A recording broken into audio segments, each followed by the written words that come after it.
துரதிருஷ்டவசமாக சில மனித மிருகங்கள் கடுமையாக தாக்குறதுனால உங்களுடைய மகன் அஜித்குமார் அவர்கள் மரணம் அடைஞ்சிட்டாங்க. தைரியமாக இருங்கம்மா.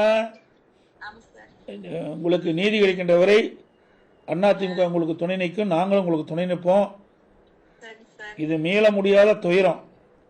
ஒரு தாய் தன்னுடைய மகனை இழக்கிறதுங்கிறது ஒரு மிகப்பெரிய கொடுமையான விஷயம். இது யாராலையும் மன்னிக்க முடியாதது. இதை பெற்ற தாய்க்கு தான் அந்த வழி தெரியும்.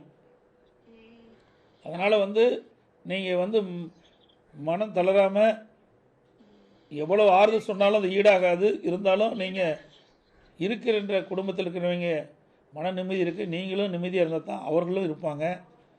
அதனால் நாங்கள் உங்களுக்கு முழு துணையாக இருக்கிறோமா. இதை நீதிமன்றத்திலையும் அதிமுக சார்பாக வழக்கு தொடர்ந்துருக்கோம். நீதிமன்றத்தின் மூலமாக நீதி நிலைநாட்டப்படும். உங்களுக்கு நியாயம் கிடைக்குமா. மனம் தளராது இருக்குமா. என்னுடைய ஆழ்ந்த இரங்கலை வருத்தத்தையும் தெரிவிச்சுக்கிறேம்மா. இந்த நிகழ்வு மீள முடியாதது. ஒரு கொடுமையான சம்பவம் நடந்து முடிஞ்சிட்டுது. உன்னுடைய அண்ணன் இறப்புக்கு யாரெல்லாம் காரணமோ அவர்கள் தண்டிக்கப்படுகின்ற வரை அதிமுக உங்களுக்கு துணை நிற்கும். நீதிமன்றத்தின் மூலமாக நீதி நிலைநாட்டப்படும். தைரியமாக இருங்கப்பா.